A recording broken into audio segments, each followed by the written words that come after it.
데이터베이스 튜닝은 어디까지 알고 있나? 요? 얼마 전 오픈AI의 아시아 지부를 일본으로 정했다는 기사가 났네요. 게다가 IBM이 라피더스와 공동 개발을 하고요. TSMC는 쿠마모토의 자리를 잡고요. 전 세계 R&D 센터에 집결지었던 한국의 위상은 어떻게 된 걸까요? 한국은 R&D를 4.6조 원 축소하지 않나, 해외 기업 유치보다는 자기 밥그릇을 더 걱정하는 기사들을 보면서 정부가 몇 년 뻘짓하는 사이에 죄다 털린 느낌이 드네요. 전 경제 전문가가 아니니까 뭐 하는지는 관심은 없고요. 이번에는 간간히 기술 정보도 올려야겠다 싶어서 준비를 했습니다. 데이터베이스 튜닝에 자신 있는 분들은 한번 보시고 자신의 위치라던가 제가 잘못 알고 있다고 생각되시는 분들은 자유롭게 태클을 부탁드립니다. 오히려 제가 모르는 튜닝 기법들을 가르쳐 주시는 분들은 대환영입니다. 세상에는 저도 손을 절레절레 하는 레벨의 튜닝도 있더라고요. 세상은 넓고 고수는 많은 것 같습니다. 데이터베이스 튜닝은 쿼리 튜닝 및 인덱스 튜닝만으로 약 70%가 해결됩니다. 그리고 나머지 25%가 전문가라고 불리는 사람들의 자신만의 노하우를 튜닝하는 영역이고요. 마지막 5%가 하드웨어나 OS의 기저 레벨에서 튜닝하는 영역이라고 보시면 됩니다. 그러므로 대부분의 튜닝은 70%에서 거의 해결되기 때문에 실력의 차이가 많이 나지 않고요. 우선 70%에 해당되는 기초적인 튜닝을 조금 언급하고 그 나머지 30%의 튜닝에 대해서는 재미난 일화를 중심으로 다뤄보겠으니 많은 정보를 받아가시기 바랍니다. 튜닝의 기초부터 시작을 해봅니다. 쿼리 튜닝이나 인덱스 튜닝.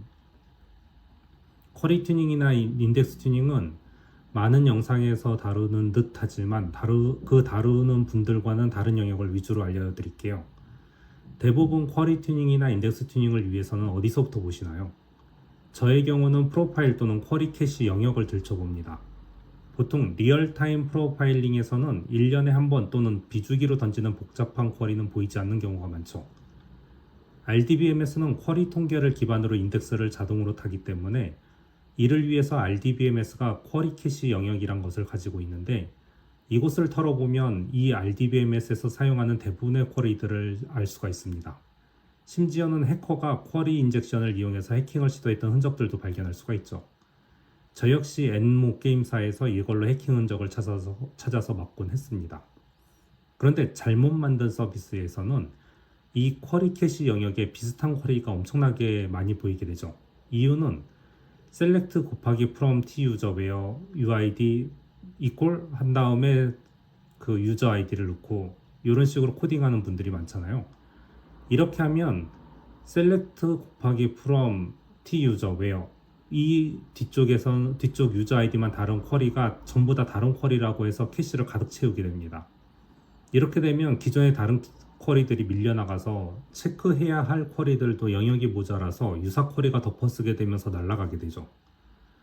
RDBMS는 유저 아이디만 달라져도 다른 쿼리라 생각하고 쿼리 캐시에 저장하고 각각을 쿼리 통계를 만들게 됩니다. 이렇게 꽉 차버리면 다른 쿼리들이 들어갈 공간이 부족해지면서 인덱스를 위한 쿼리 통계가 뒤틀리게 됩니다. 요즘 ORM 툴을 많이 사용하는데요. 이 ORM 툴이 스태틱 SQL을 못 만들어주는 경우가 많아서 저런 캐시 영역을 지저분하게 하는 경우가 많죠. 당연히 RDBMS가 쿼리 통계를 못 만드니 쿼리 패턴에 따른 캐시 관리가 힘들어지게 됩니다. 다들 편하다고 하는 ORM을 제가 강하게 못 쓰게 하는 이유를 이제는 아시겠나요? 물론 스태틱 SQL을 만들어주는 ORM도 있지만 결국 튜닝할 때 매번 걸리적거리기 때문에 튜닝을 안 하겠다고 작정하고 만드는 경우가 아니라면 전 ORM을 못 쓰게 합니다. 그 다음은 데이터의 로우수를 확인하시기 바랍니다. 같은 테이블 구조라고 하더라도 로우수의 수는 국가, 연령층, 사회 분위기에 따라 분포가 달라집니다. 테이블 구조가 같기 때문에 똑같은 방법으로 튜닝한다고 생각한다면 그건 튜닝의 개념을 모르는 사람입니다. 이너 조인이든 레프트 아우터 조인이든 처음 넣는 테이블의 필터를 기준으로 다음 테이블을 대입하는 형식이기 때문에 처음 넣는 테이블의 대상 데이터가 얼마나 적게 필터되느냐에 따라서 성능이 크게 달라집니다. 즉, 테이블의 좌우 배치만으로도 조인 성능의 차이가 생기므로 조건식을 where 뒤에 넣느냐, join on 뒤에 넣느냐도 조심해야 하지요. 그리고 in을 쓰면 편한 게 많지만 갑자기 성능이 느려지는 경우가 많이 생깁니다. RDBMS에 따라서 추천하는 양이나 쿼리 형태가 다르긴 하지만 보편적으로 in 안의 row는 1000라인을 넘기지 않도록 하는 게 좋고 적을수록 성능이 많이 좋아집니다.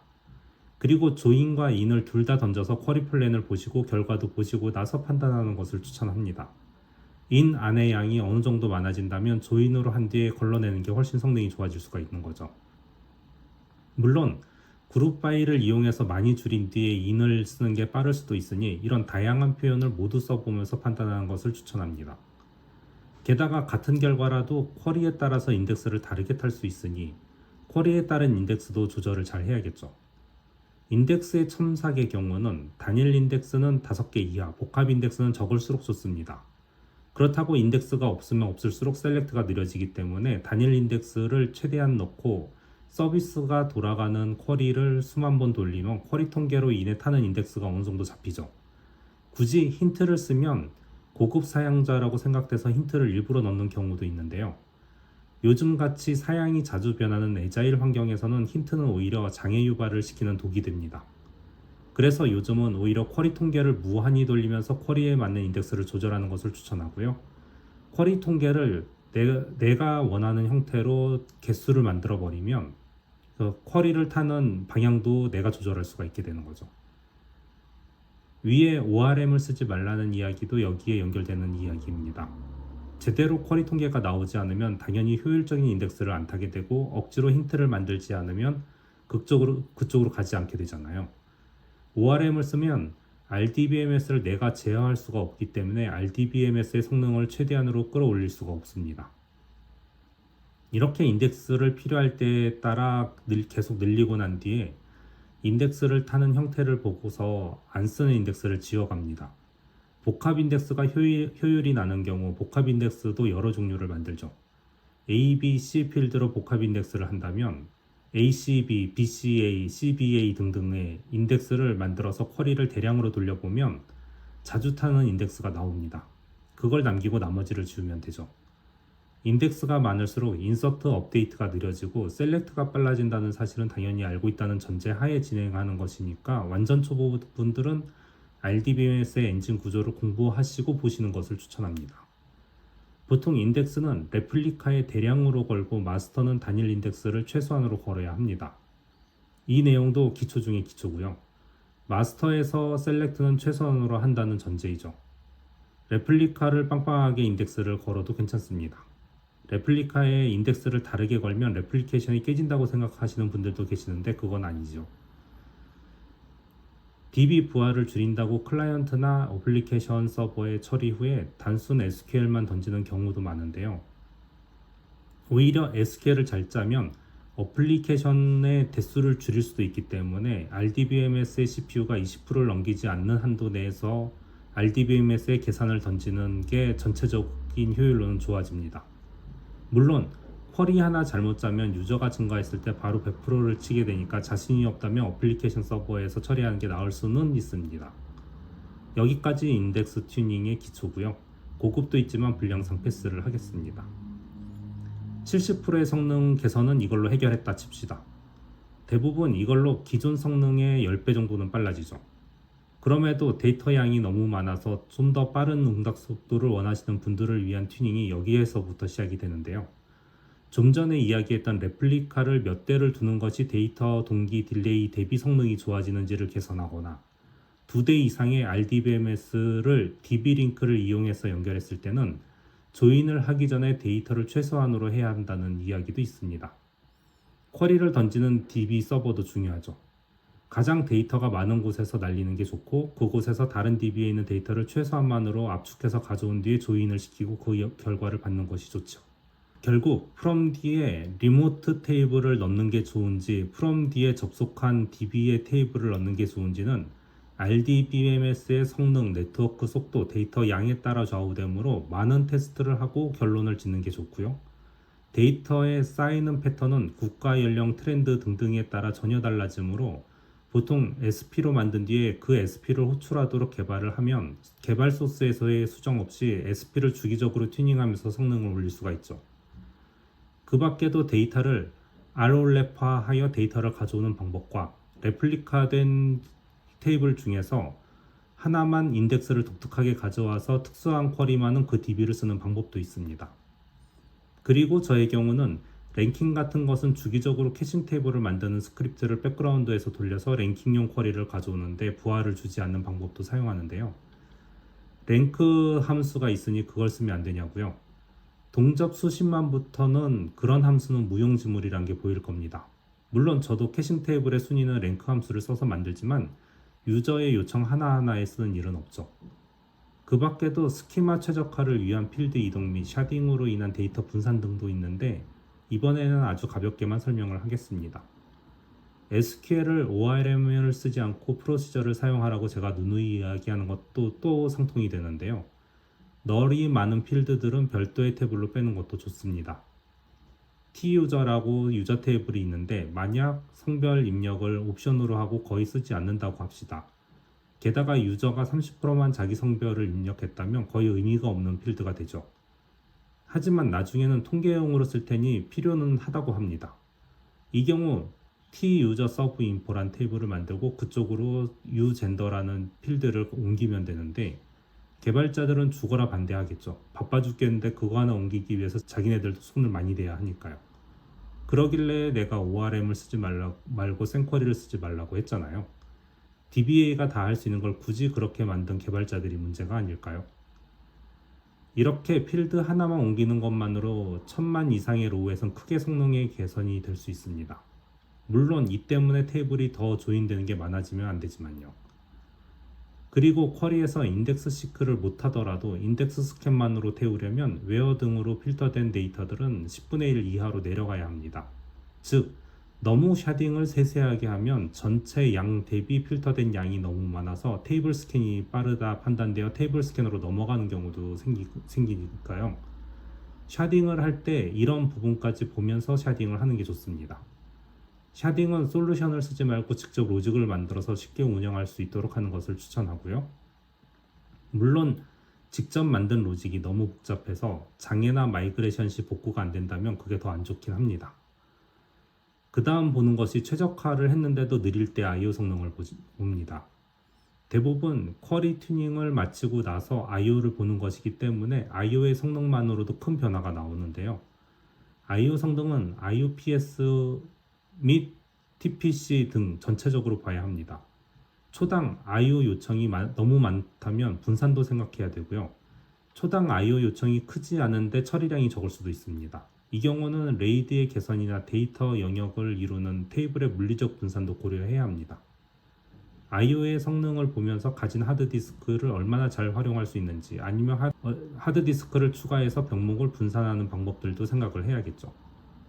이렇게까지 하고 난 다음에도 성능 향상이 필요한 경우 셀렉트해서 가져가는 필드가 얼마나 많은지 불필요한 셀렉트를 안 하는지를 체크합니다. 이건 네트워크 병목에도 직결하기 때문에 생각 없이 셀렉트에 곱하기를 쓰는 사람들을 때려가면서 고치게 만들지요. 원래 이건 쿼리 튜닝에선 거의 잡아내긴 하지만 이 정도 레벨에서도 더욱 효율을 내기 위해서 필드에 제한을 걸 때도 많이 사용합니다. 그 밖에는 컨피규레이션 조정으로 메모리 영역을 미세하게 조절하는 방법인데요. 버퍼 캐시나 가비지 콜렉션, 쿼리 캐시, 소트 캐시, 세마포어 등등 DBMS에서 OS 영역까지 가득 찬 메모리가 있는지 메모리가 불필요하게 쌓인 것이 있는지 등을 조절해서 최대한 쓸 수 있게 하는 부분입니다. 이건 SQL 서버는 자기가 알아서 영역 조절을 하기 때문에 MySQL이나 오라클처럼 수동으로 조절을 해야 성능이 개선되는 RDBMS에 한정된 이야기입니다만 DB 전문가라면 이거밖에 안 해요가 아니라 다양한 RDBMS의 특성을 알고 어떻게 조절해야 하는지를 알아서 이 정도까지 올라올 수 있기 때문에 미리미리 해두셔야 합니다. 그 밖에도 최대 커넥션 수가 OS 레벨에서 제한을 두기 때문에 커넥션 풀을 얼마나 잘 사용하느냐, 미들웨어를 이용해서 연결 부하를 줄일 수 있느냐, 레디스처럼 캐시를 사용해서 불필요한 액세스를 줄일 수 있느냐 등등의 튜닝으로 더욱 고도화된 튜닝을 할 수가 있죠. 그렇다면 나머지 5%의 영역은 뭘까요? 이건 하드웨어의 극한까지 사용하는 사람들의 영역인데요. 전에도 소개한 바가 있는 디스크의 외부에서 사용하기 위해서 회전당 디스크의 데이터 액세스 양을 늘릴 수 있는 스파스 테이블을 이용한 데이터 영역 강제 조절이라던가, 네트워크의 홉을 라우팅 패스로 조절을 해서 불필요한 홉을 삭제해서 최단 거리로 네트워킹을 하는 방법, 대량의 디스크를 연결 후 캐시 메모리를 통합해서 실제 디스크 IO는 유효 시간에만 하고 주로 디스크 캐시용으로 만든 디스크 내의 메모리를 활용하는 미친 방법 등이라던가, OS에서 각 요소에 전달할 때 메모리의 불일치를 막기 위해 각 영역별로 메모리의 데이터를 복사하는 시간을 줄여서 처음 리드한 메모리를 주소만 복사해서 데이터는 정상이라는 전제하에 처리해서 OS 내에서의 전송 시간을 늘리는 드라이버 레벨에 개조하는 모듈이라던가, 이런 미친 레벨의 튜닝이 여기저기서 보이고 이는 계속 진화를 하고 있는 듯합니다. 결국 상위 5%에 들어가려면 하드웨어에서부터 네트워크의 기초, OS의 기본 동작 구조 등을 알고 있지 않으면 인지조차 되지 않는 영역인 것이지만, 살다 보면 저걸 하는 인간들을 조금씩 만나게 되네요. 저도 저 5%의 영역이 튜닝의 극히 일부는 하고 있지만, 그렇다고 저런 미친 짓까지 하지 않고 OS 코어를 건드리지 않는 굉장히 소프트한 영역만 손대고 있습니다. 저는 오히려 디폴트 설정을 유지한 극한 튜닝을 목표로 하는 것이 요즘 VM을 만들기는 쉬워지고 서버리스 RDBM에서도 많이 나왔습니다. 그 때문에 대부분 디폴트 설정 위에 올라가 있는데, 설정을 튜닝하는 게 좋지만 요즘처럼 애자일하게 움직이는 프로젝트에서는 오히려 빠른 확장과 빠른 축소, 운영의 편의성 등을 생각해서 튜닝의 트렌드도 바뀌고 있는 겁니다. 그 때문에 한정된 사양에서 최대한을 쓰는 예전과는 달리 디폴트 사양에서 최적의 확장 및 운영이 필요로 되는 것이죠. 예전에야 하드웨어가 비싸고 한 번 사면 연한까지 써야겠지만, 요즘처럼 손쉽게 인프라가 쉽게 만들어졌다 사라졌다 가능한 시기다 보니까 중요한 것은 쉬운 확장과 오히려 쉬운 운영 인건비나 고급 인력의 인건비보다 인프라를 조금 덜 효율적으로 쓰더라도 운영이 쉽게 되는 것이 더 가성비가 좋게 되는 것이죠. 결국 튜닝의 트렌드도 예전 같은 방법을 고수할 수가 없는 게 현실이죠. 저 역시 고객의 현재 인력 수준에 맞는 최적의 튜닝을 제안하다 보니까 고객사마다 같은 상황에서도 다른 튜닝을 제안해 드리고 있습니다. 여러분들도 제 경험을 말씀드린 것을 무조건 정석이라고 생각하지 마시고, 제 튜닝 기법을 참고로 현재 트렌드 및 인프라와 인재들의 기술 수준을 감안한 최적의 튜닝 방법을 생각해 보시면 좋겠습니다. 끝.